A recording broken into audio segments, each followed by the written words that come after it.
pertanyaan ini saya mewakili salah satu dari majelis taklim Nabi Syakina dia bisik saya bahwa tolong ditanyakan karena mungkin ya bahasanya itu mungkin malu sedikit. Jadi pertanyaannya begini pun, apakah ada amalan khusus atau wirid khusus atau zikir khusus agar supaya suami kita tidak cari perempuan lain setelah itu?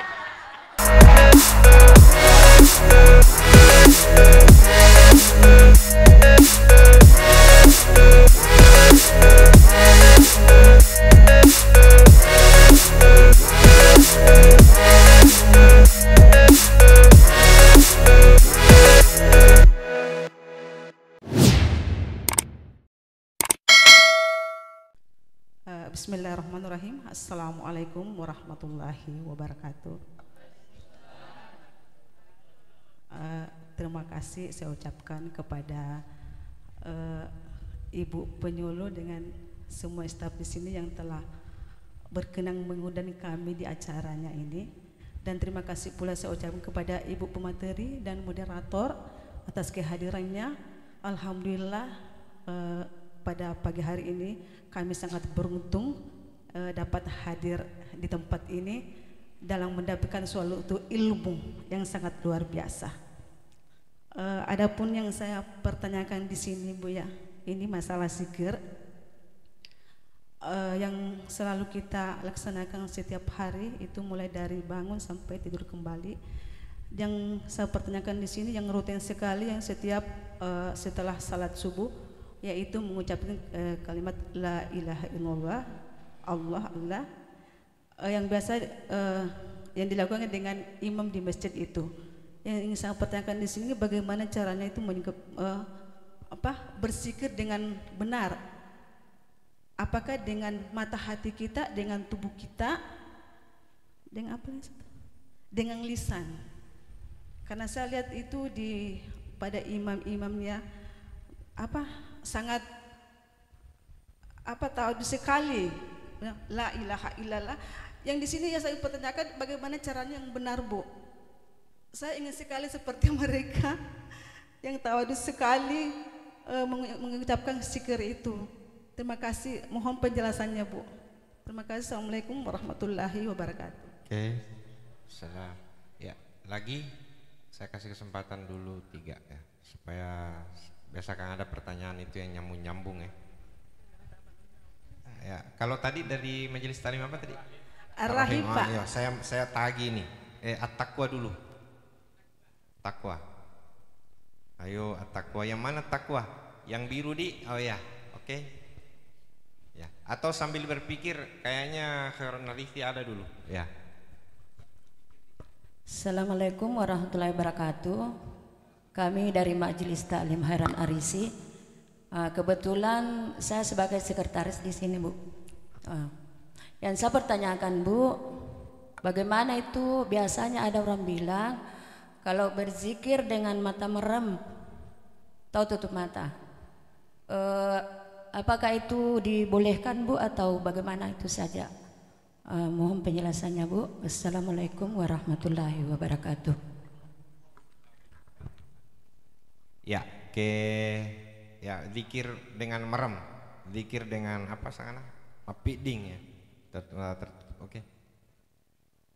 At-taqwa. Oke, sambil dipikir dijawab.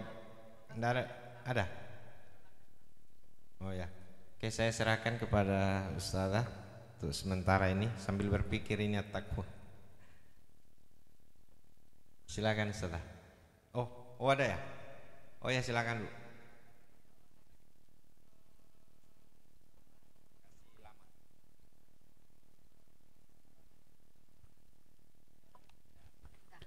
Assalamualaikum warahmatullahi wabarakatuh.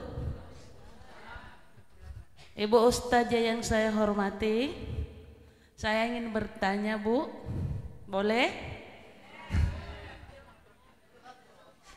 Maaf Bu, karena saya juga bukan warga di sini, saya pendatang, tapi aslinya orang sini, berdomisili Kalimantan.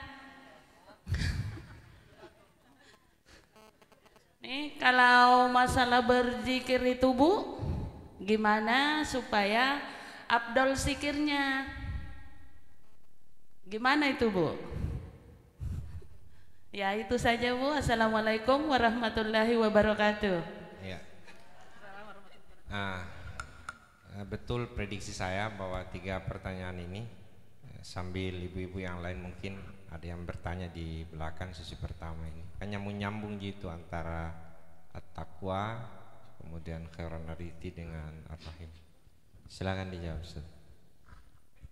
Baik, alhamdulillah, terima kasih atas pertanyaan yang disampaikan. Semuanya alhamdulillah pertanyaan yang sangat berbobot.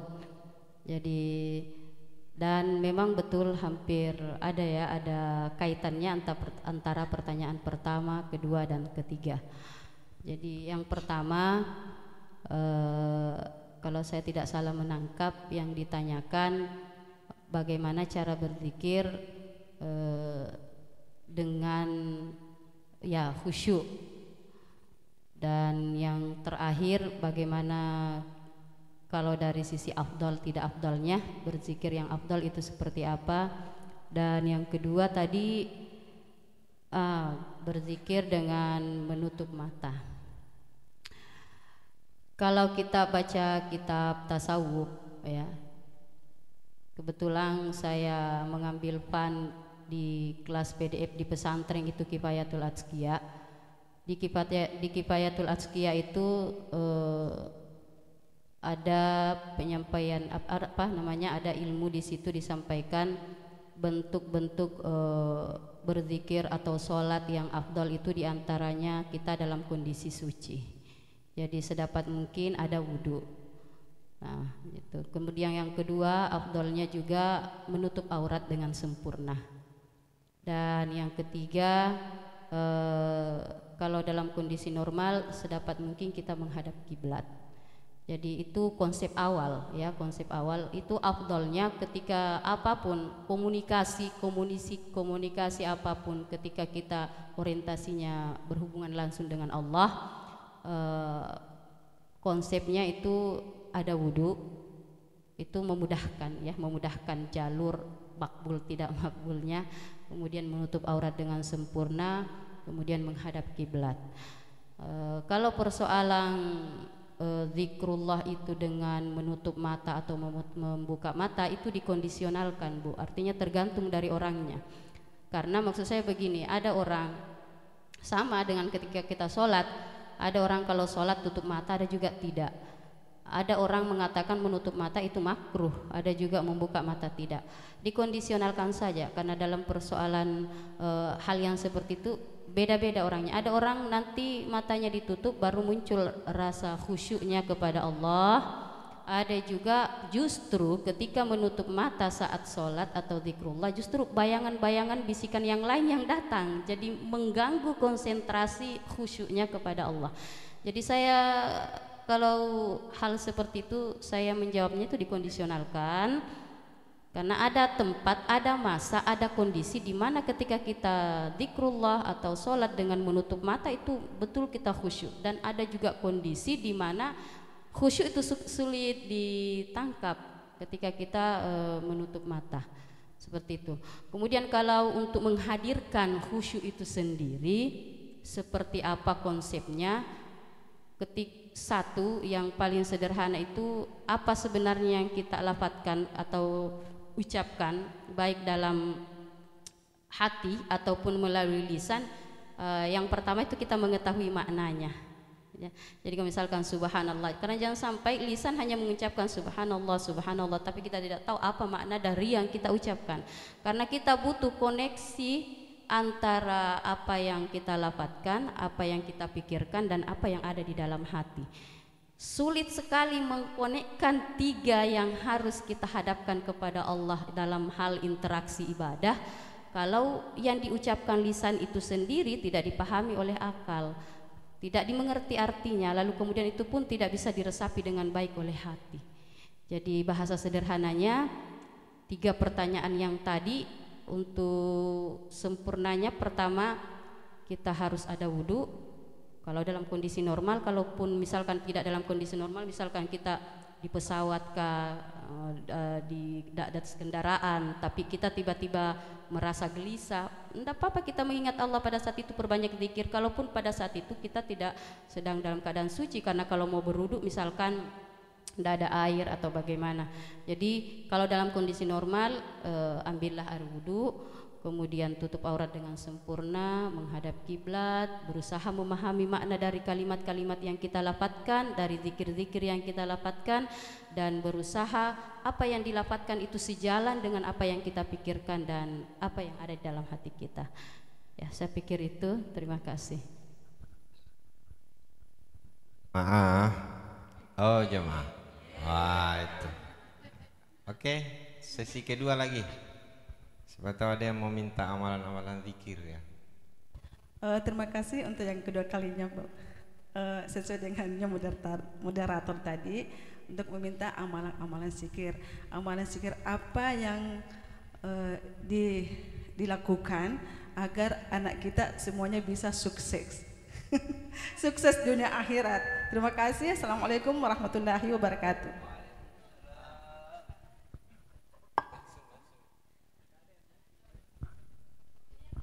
Oh iya, masih ada? Ya, diminta amalannya, Pak, ya. Oh iya. Oke, Ibu silahkan.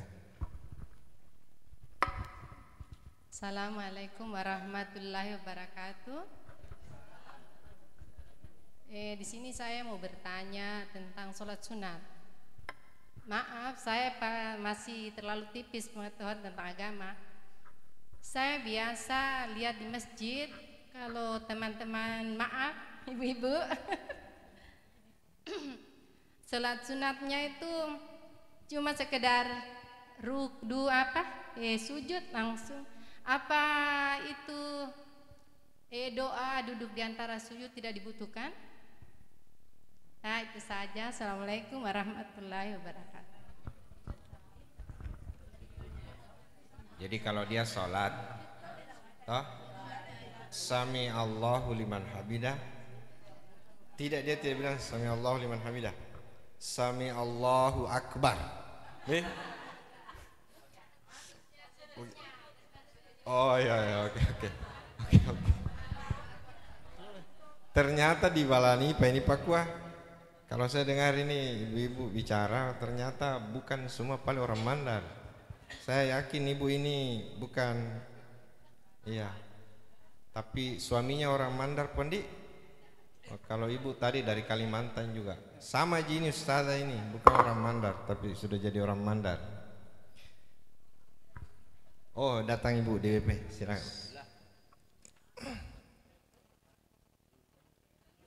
Ya. Ya. harus bagus sempit ya. Oke, satu lagi pertanyaan.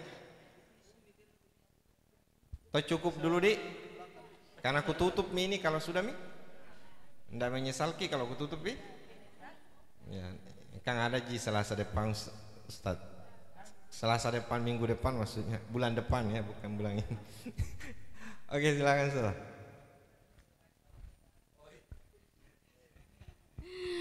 Baik, alhamdulillah atas pertanyaannya lagi, terima kasih. Kalau minta amalan, saya cuma ingin menyampaikan apa kata Rasulullah, khairul a'mali adwamuha wa in qallah.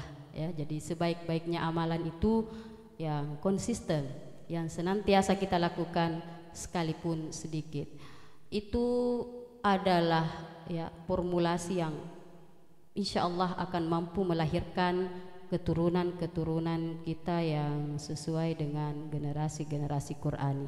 Karena itu yang akan menjadi menjadi jaring ya, atau jalan putuhnya ya, hal-hal yang mungkin kita tidak mampu jangkau, tapi Allah membuka jalan itu. Karena kalau saya kasih amalan itu banyak sekali Ibu, ada yang panjang, ada yang pendek. Cuman sepanjang apapun, sependek apapun, kalau itu tidak didawamkan, kalau kita tidak konsisten itu juga tidak terlalu efektif ya. Jadi cukup kita punya satu amalan tapi itu tidak pernah kita tinggalkan. Misalkan sholat sunnah yang kita mampu saja, yang mana saja yang kita mampu, yang penting kita tidak meninggalkan itu didawamkan. Sholat sunnah 2 rakaat dan itu tidak pernah lepas. Insya Allah itu akan menjadi jalan terang untuk kehidupan kita dan keluarga kita, termasuk keturunan-keturunan kita. Jadi dan saya yakin ibu-ibu pasti sudah banyak mendengarkan amalan-amalan dari ustadz-ustadz yang lain ketika majelis. Kalau sudah ada ditangkap satu amalan dan ibu menganggap itu yang lebih enak, yang lebih gampang, itu saja dilakukan. Tapi didawamkan, jangan pernah berhenti melakukan itu. Jadi salawat 100 kali, berat 100 kali ya 10 kali, tapi tidak pernah berhenti. Misalkan kita patok setiap saya sudah sholat subuh saya salawatan 100 kali dan itu tidak pernah berhenti, insya Allah itu pun akan menjadi jalan terang ya bagi kita itu ya. Terus yang terakhir ya, pertanyaan yang terakhir kalau saya tidak salah yang ditanyakan apa ya tadi,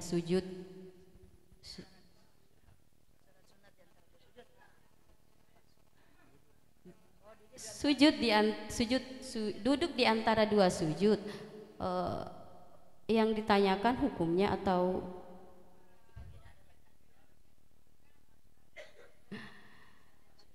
ya saya pikir duduk di antara 2 sujud itu ada Bu ya, ada di situ doanya. Dan itu kalau kita berbicara hukum fikih ya itu menjadi rukun. Jadi ketika ada orang yang tidak melakukan itu dengan sempurna ya itu bisa dikategorikan mohon maaf sholatnya tidak sah. Duduknya, kalau doanya kan itu doa juga yang akan menyempurnakan sempurnanya duduk karena di situ ada tumak ninah. Saya pikir itu. Terima kasih. Baik ibu-ibu sekalian, ya amalan itu sebagaimana disampaikan oleh Ustazah tadi, mau taruh sico ya to mau tani apal ya to mau tamanyamang sading, tapi dawama maksudnya terus menerus, tidak pernah kita tinggal itu kita pegang baik-baik. Madiang andang gurutan pasang itu ya baca kambea. Kalau itu bisa didawamkan ibu-ibu sepanjang hidup kita, dipakai apapun itu pasti ampuh. Begitu Ustaz tadi. Misalnya salawat 100 kali dibaca tiap ba'da maghrib, ba'da subuh. Tetapi mulai dari umur 20 sampai 60 sekarang dibaca, mau dipakai apa saja itu pasti sakti. Kalau ada ibu-ibu mau kena tabrak mobil, Allahumma sholli ala Muhammad, meose titingoto pun meose mana indai renna.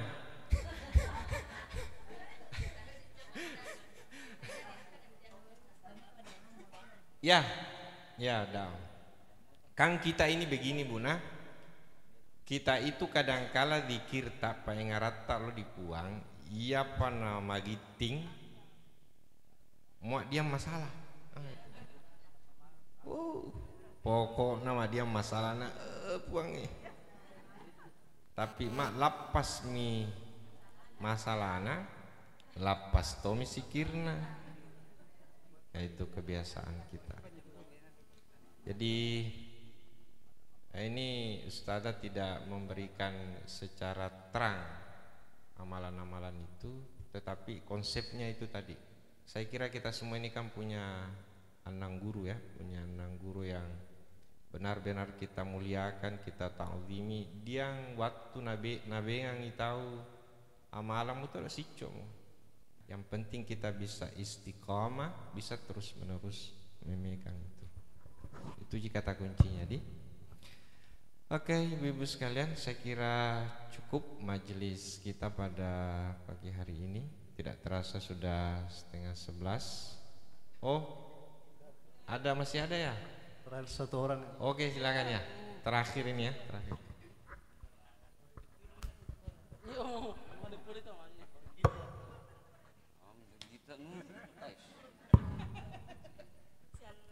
Terima kasih banyak Bang. Assalamualaikum warahmatullahi wabarakatuh. Sebelumnya minta maaf karena pertanyaan ini saya mewakili salah satu dari majelis taklim. Nabi Syakina dia bisik saya bahwa tolong ditanyakan karena mungkin ya bahasanya itu mungkin malu sedikit. Jadi pertanyaannya begini Pun, apakah ada amalan khusus atau wirid khusus atau zikir khusus agar supaya suami kita tidak cari perempuan lain istilahnya seperti itu Pun, atau suami kita tidak selalu kasar sama si istri? Mungkin pertanyaannya seperti tadi Pun sama saya. Sekian, assalamualaikum warahmatullahi wabarakatuh. Ini juga saya mewakili dari ibu lihat saya. Sekian, assalamualaikum.